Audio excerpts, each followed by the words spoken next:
প্রিয় শিক্ষার্থী বন্ধুরা, আমি আজকে আপনাদেরকে আমার লেখা and adviser of communicative English grammar and language বইয়ের 403 পৃষ্ঠা থেকে আজকে আপনাদেরকে আনরিয়েল কন্ডিশন প্র্যাকটিস করে যাচ্ছে। আপনারা যারা রাইটিংয়ে খুব ভালো করতে চান কিংবা যারা স্পোকেন ইংলিশ আপনি অন্যরকম কথাবার্তা শিখতে চান, আপনাদেরকে অবশ্যই আনরিয়েল কন্ডিশন শেখার কোনো বিকল্প নেই।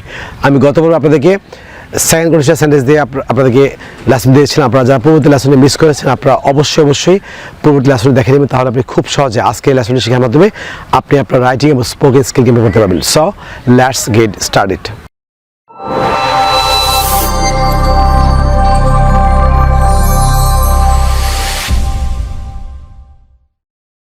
প্রিয় শিক্ষার্থী বন্ধুরা, আপনারা যারা ইতিপূর্বে আমার লেখা and adviser of communicative English grammar and language বইটি যারা সংগ্রহ করেছেন, আপনি এই মুহূর্তে 403 পৃষ্ঠা খুলুন, তাহলে আপনি খুব সহজে আজকে এই লেসনটি দিয়ে আপনি রাইটিং স্পিকিং আপনি অসংখ্য বাংলাতে ইংরেজি বাক্য তৈরি করার মাধ্যমে আপনি আপনার রাইটিং এবং স্পিকিং স্কিল ইমপ্রুভ করতে পারবেন। লক্ষ্য করুন, আনরিয়েল কন্ডিশনের ব্যবহার। আমরা জানি যে আনরিয়েল কন্ডিশন হচ্ছে বাস্তব সত্যের বিপরীত, অর্থাৎ অবাস্তব কল্পনা।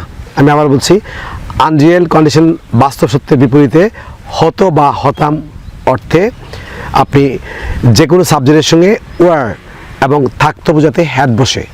আমি আবার বলছি, আনরিয়েল কন্ডিশন বাস্তব সত্যের বিপরীতে হতো বা হতাম সকল পার্সনের জন্য ওয়ার, অর্থাৎ সকল পার্সনের ক্ষেত্রে সাবজেক্টের পরে আপনি ওয়ার হবে এবং থাকতো বোঝাতে হ্যাড হবে।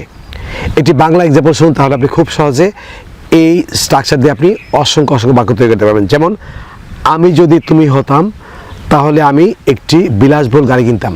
অর্থাৎ আমি যদি তোমার মতো হতাম তাহলে আমি একটি বিলাসবহুল গাড়ি কিনতাম। আপনি এই বাংলা বাক্যটি আপনি কী স্ট্রাকচার দিয়ে করবেন? লক্ষ্য করুন, স্ট্রাকচারটি হচ্ছে প্রথমে ইফ দুটো ক্লাসে প্রথমে ইফ দেবেন, তারপর হচ্ছে সাবজেক্ট, তারপর সব ক্ষেত্রে ওয়ার।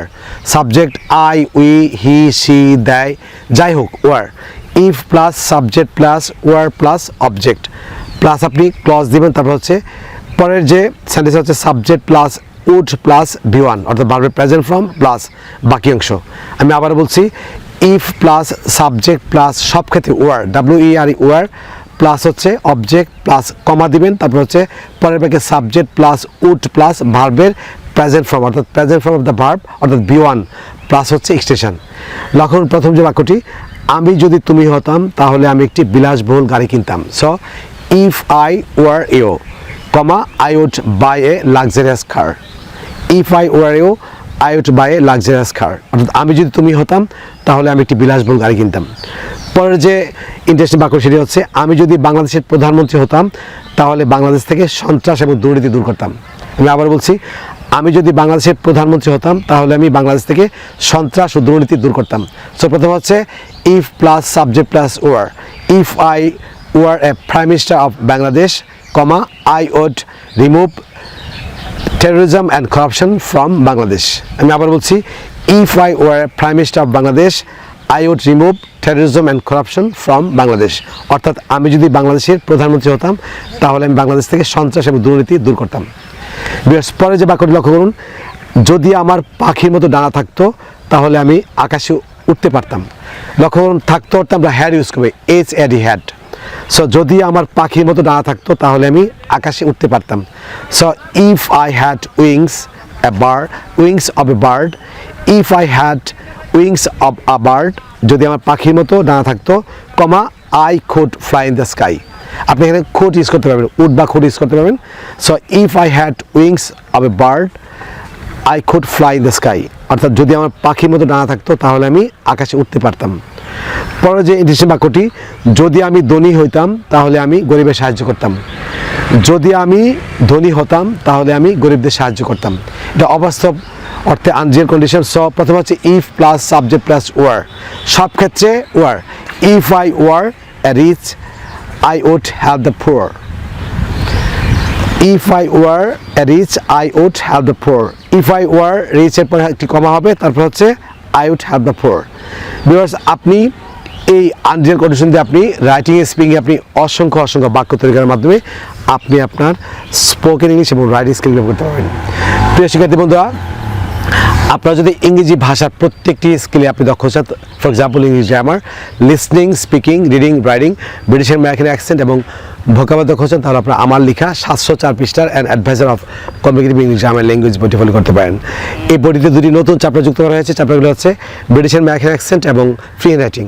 পূর্বে এই বইটিতে 3টি চ্যাপ্টার ছিল, যেমন গ্রামার সেকশন, তারপর স্পোকেন ইংলিশ সেকশন, তারপর হচ্ছে ভোকাবুলারি সেকশন। চলতি পর্বে দুটি নতুন চ্যাপ্টার অর্থাৎ ব্রিটিশ অ্যান্ড আমেরিকান অ্যাকসেন্ট এবং ফ্রি হ্যান্ড রাইটিং। আপনারা যদি ঘরে বসে একটি ইংলিশ কম্পোজিশন ফর্মেটে আপনি 50টি ইংলিশ কম্পোজিশন লিখতে চান, কিংবা একটি প্যারাগ্রাফ ফর্মেটে আপনি 50টি ইংলিশ প্যারাগ্রাফ লিখতে চান, কিংবা একটি ইংলিশ ডায়লগের ফর্মেটে আপনি 50টি ইংলিশ ডায়লগ লিখতে চান, কিংবা একটি ল্যাডার পেজ ফর্মেটে আপনি 50টি ইংলিশ ল্যাডার পেজ লিখতে চান, তাহলে আপনারা আমার লেখা 704 পৃষ্ঠার an adviser of communicative English grammar language বইটি ফলো করতে পারেন।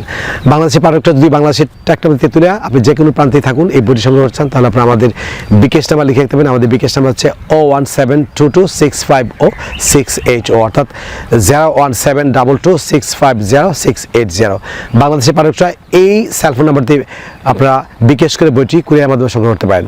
ভারতের পাঠকরা যদি আপনারা কলকাতায় আমাদের যে পরিবেশক আছে আপনারা তার থেকে বইটি সংগ্রহ করছেন, তাহলে আপনারা কলকাতার মালদহে অবস্থিত আমাদের যে পরিবেশক আছে মিস্টার আনিরুল ইসলাম, তার সেলফোন নাম্বারটি লিখে দিতে পারেন। নাম্বারটি হচ্ছে 9733196010।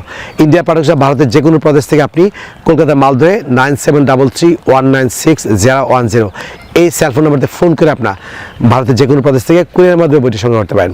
প্রিয় শিক্ষার্থী বন্ধুরা, আপনারা যারা আজকে আমার নতুন কিংবা যারা চ্যানেলটি এখনও সাবস্ক্রাইব করেন, আপনারা এখনও নিচে সাবস্ক্রাইব বাটনে ক্লিক করে যদি সাবস্ক্রাইব করেন, তাছাড়া পাশে যে বেল আইকন দেখতে পাচ্ছেন সেটি ক্লিক করে রাখুন, যাতে আপনি ইউটিউব থেকে পরবর্তী নতুন নতুন লেসন সম্পর্কে নোটিফিকেশন পান। প্রিয় বন্ধুরা, পরবর্তী লেসনে আপনাদের সঙ্গে আবারও দেখা হবে। আপনাদের জন্য অফুরন্ত শুভকামনা। আপনারা সবাই ভালো থাকুন, অনেক ভালো। So no more today, I will see you in another video. Take care. Bye bye.